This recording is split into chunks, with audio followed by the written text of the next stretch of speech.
Oi, eu sou a Micaela e eu vou apresentar para vocês uma análise reflexiva sobre a maternidade na visão do psicanalista Donald Winnicott.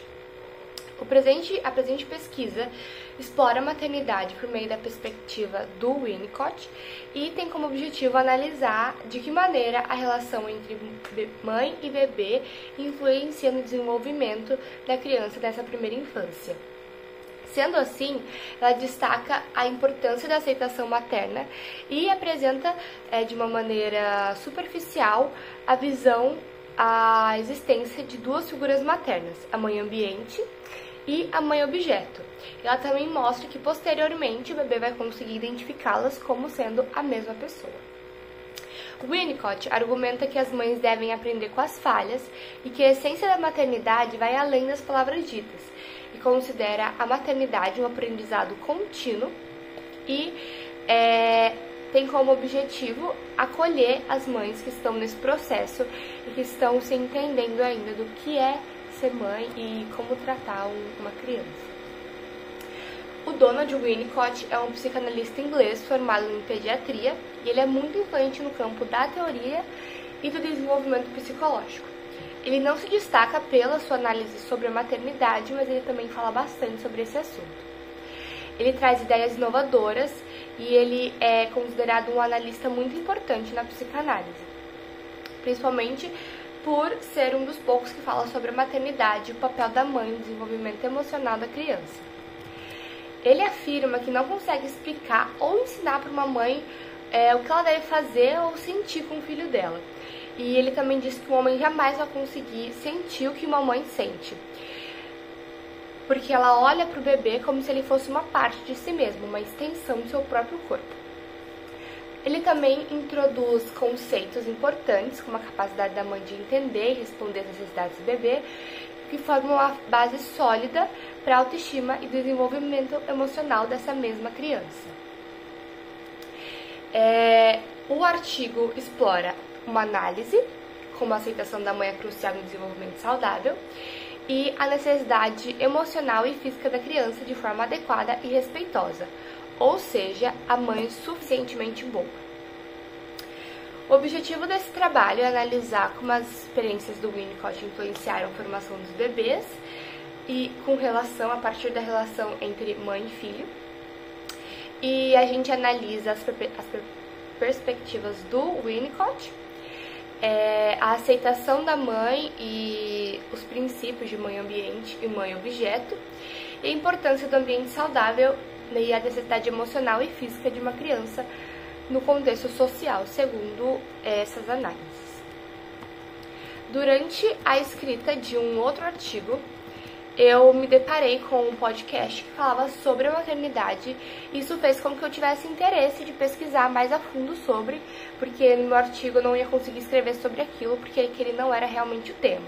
O tema era uma análise, era uma psicanálise dos serial killers e como a infância influenciava na sua vida adulta.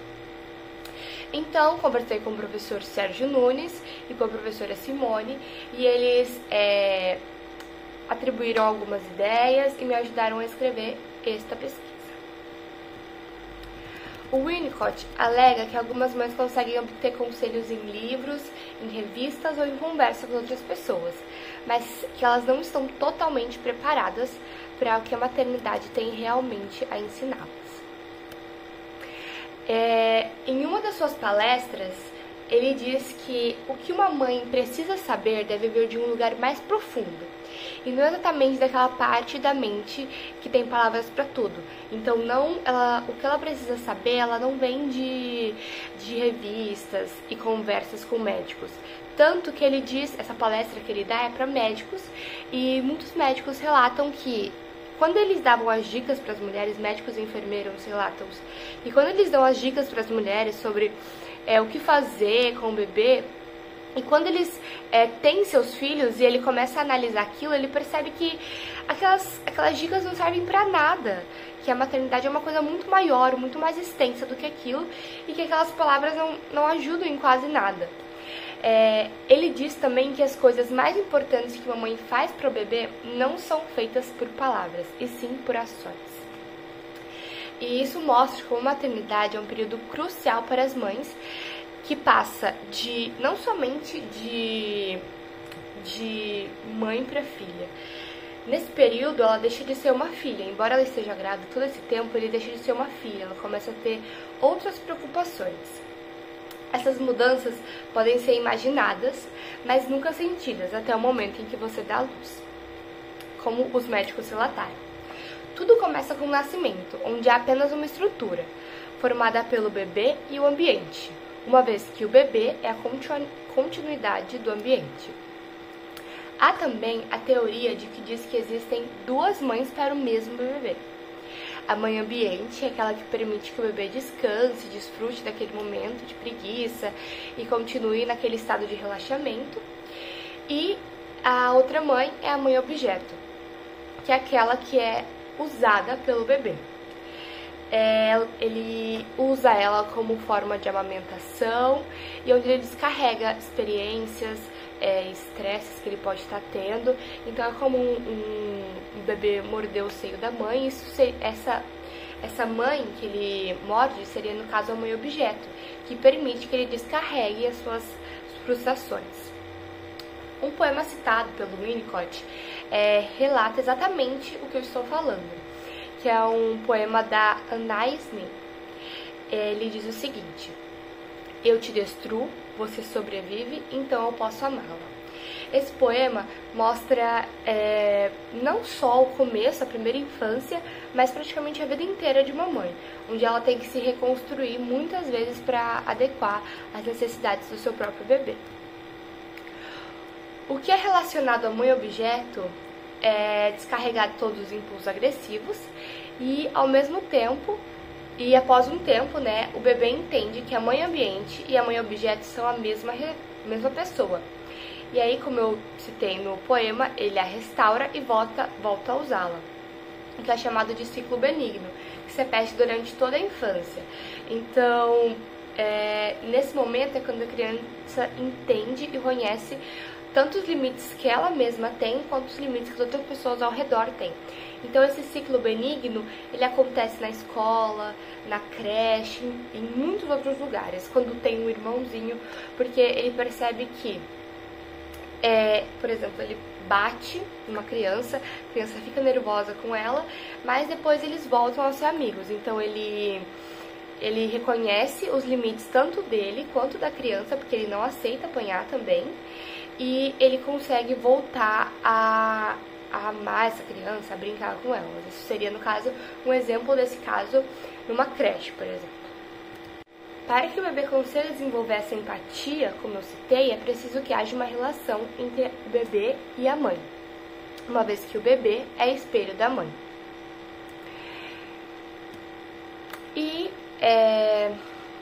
finalizando, eu considero que esse texto uma análise de maneira direta, seguindo as teorias do Winnicott, e a maternidade visando a relação entre mãe e bebê e objeto. Eu destaco também como a mãe é falha e que para se tornar uma mãe boa é necessário aprender com essas falhas. E que com essas falhas ela aprende o que deve ser mantido e o que deve ser mudado. E que nunca foi a intenção dele fazer teorias sobre mães e de como torná-las boas, até porque isso você percebe de acordo com o tempo que você vai vivendo e convivendo com o seu bebê. Ele retrata como dar aquilo que o bebê precisa e com a sua solitude, e tem como a intenção acolher e trazer para as atuais mães segurança e conforto, para entender que também é a primeira vez delas sendo filhas, a primeira vez delas vivendo e aprendendo a como ser mãe, e que elas também precisam de acolhimento e que elas buscam sempre o melhor para os seus filhos, mesmo que às vezes não consigam alcançar. Enfim, esse foi o trabalho, espero que vocês tenham gostado.